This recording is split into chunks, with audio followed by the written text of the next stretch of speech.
qui m'intéresse le plus dans la musique, c'est le beat. Que ce soit de plusieurs genres différents. J'essaie de créer des mix qui soient hyper hybrides. Je me suis beaucoup inspirée par l'EBM, la New Beat, le UK Garage, le post-punk aussi surtout. Et j'essaie de trouver des sonorités du coup qui soient aussi assez expérimentales, et qui sont aussi issues de l'avant-garde musique. Donc quand je fais un set, j'essaie de surtout trouver des beats qui correspondent entre eux pour pouvoir les mixer entre eux et faire un mix qui puisse transporter tout le long et surtout ne jamais ennuyer, et avec des textures assez différentes par strat du coup. Je viens de Bordeaux, donc c'est une ville qui est très axée garage rock, psychédélique rock, mais qui a aussi une forte scène électronique. Donc ça c'est quelque chose qui m'a beaucoup impacté en tout cas dans la façon que je fais de la musique. Puis après je suis allée à Londres et là c'est beaucoup de trap music, de jungle, de drum and bass, de UK garage. Beaucoup de personnes quand ils font leur mix, ils font un seul genre, soit post-punk, soit EBM. Moi j'essaie de combiner tout ça dans quelque chose d'assez organique et surtout cohérent. C'est ça le plus... c'est ma contrainte en fait.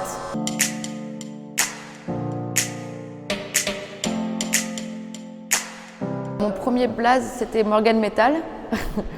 et en fait, pendant le confinement, Morgan Metal du coup, devait faire une tournée en Europe, donc Hongrie, Grèce et quelques dates à Paris.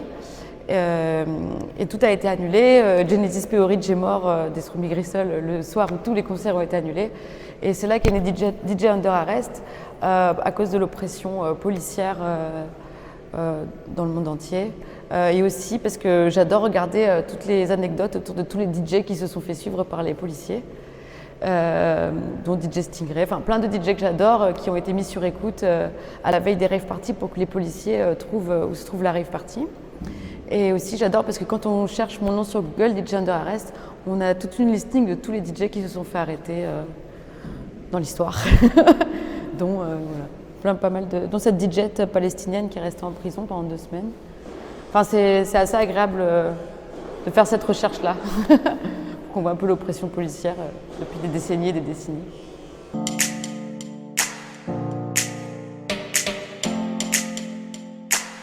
J'espère travailler avec Sylvie Bouteiller, du coup, qui est une électroacousticienne, autour d'une série d'expérimentations, autour de l'impact, en fait, un bruit d'impact, quelque chose qui se casse, des impacts sur n'importe quel type de matière, que ce soit du bois, du métal, du verre. On avait déjà commencé avec Sylvie l'année passée à enregistrer par exemple plein de gélules de verre qui s'explosent dans l'espace en installant des micros un peu partout. Il y a aussi pas mal d'artistes émergents de la scène d'Amérique du Sud qui utilisent au sein même de la musique club des sonorités liées à l'électroacoustique, donc que ce soit des portes qui grincent, des bruits, des cris qui sont enregistrés au loin, ou tout ce travail de texture autour des sons qui résonnent dans nos corps. Par exemple, quand c'est du bois, on sent que c'est du bois, quand c'est du métal, on sent que c'est du métal, et ça résonne à l'intérieur de tout notre corps, donc ça c'est ce que je vais rechercher l'an prochain. Je pense qu'il est super important de continuer à travailler avec de la musique analogique et de la faire passer dans le digital, parce que ça l'a toujours été en fait. Il n'y a jamais eu de clivage entre le digital et l'analogique. Par exemple, moi mon artiste préféré c'est Severed Head, qui dès les années 80 en fait enregistrait une série d'expérimentations depuis ses machines jusqu'à l'ordinateur, et en faisant aussi beaucoup de cinéma d'animation. Et donc voilà, moi je ne suis pas trop une puriste du digital, et je pense que le field recording,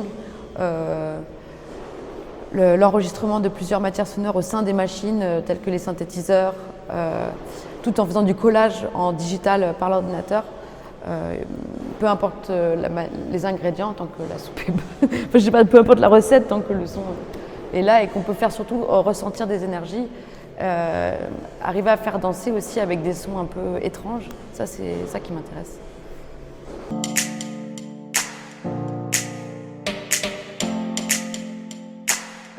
Du coup, actuellement, je peins plutôt des peintures où on voit des femmes qui sont liées au BDSM, donc à la pratique du BDSM. Donc c'est surtout des femmes nues qui ont des cagoules. C'est une pratique qui découle complètement de Mapplethorpe, sa photographie autour des lieux BDSM et tout ça. Je fais beaucoup de recherches dans les magazines des années 60 pour trouver des photos, pour trouver des modèles. Au niveau du cinéma d'animation, en fait, du coup, je fais du son aussi et ça me permet de mettre de l'image en fait sur mon son. Et j'essaie surtout de faire des recherches autour du gender fluide. Et du coup, pas de représenter ça, mais de donner une sorte d'image qui permet de faire voyager avec tout le travail de la 3D, de l'animation 3D avec Pimpan, du coup, qui est un illustrateur qui fait du coup qui fait de la VR. Donc lui, il va sculpter en VR de la 3D et l'animer. Donc il fait surtout des sculptures en 3D, donc c'est ça qu'on apprend ensemble. Donc ça, mon travail pour la peinture. Et pour la photographie, du coup, j'organise des performances avec mes amis dans des lieux où on voit que de la nature et leur corps nu. Et j'essaie de les lier par des cordes ou ou tout simplement par des poses qui sont très liées à la sculpture grecque et tout ça, à l'histoire de l'art. Et du coup, voilà, c'est un gros mélange et j'essaie du coup à l'ERG, il me demande beaucoup de faire des mind maps pour essayer de comprendre d'où proviennent toutes mes influences et comment toutes les mener entre elles. Et c'est pour ça que j'adore cette école. Quand je vois un travail, j'adore voir plusieurs sources d'inspiration et que ça soit comme le son en fait qui peut embraser toute une salle et prendre tout l'espace d'une salle au sein d'une rave party. Je pense que le travail d'un artiste doit faire le même effet. Et du coup, c'est pour ça qu'on parle de transdisciplinarité. C'est-à-dire que c'est un art qui touche à tout, l'écriture, le dessin, la peinture, la photographie.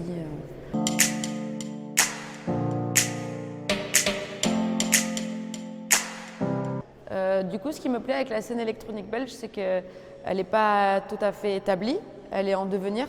C'est pas comme à Amsterdam où il y a une scène qui est assez proéminente. Ici, il y a quelques acteurs comme Maupa Mazzochetti, qui lui est là depuis le début, qui fait plus à la base qui faisait de la wave music et qui s'est orienté vers quelque chose vers un son plus post-club. Il y a Mika Oki aussi qui s'occupe de Lille Radio. Ici aussi, ce qui est hyper cool à suivre, c'est Kiosque Radio, qui permet une visibilité de toute la scène belge en fait. Sur Facebook et sur leur site. Ils travaillent dur pour ça, donc c'est intéressant de voir.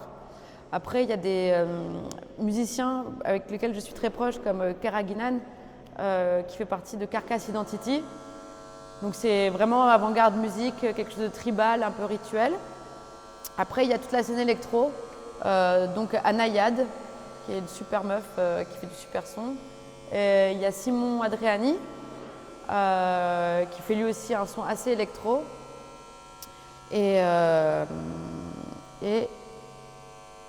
aussi Apula Tibien et Vika, qui ont Axolot, qui est un couple qui du coup viennent aussi de la musique électroacoustique et font aussi un son hyper club music, dance avec plein de sonorités d'Amérique du Sud, qu'on appelle le reggaeton, mais aussi la cumbia, et ça reste très dance. Donc voilà, je vous incite à les suivre.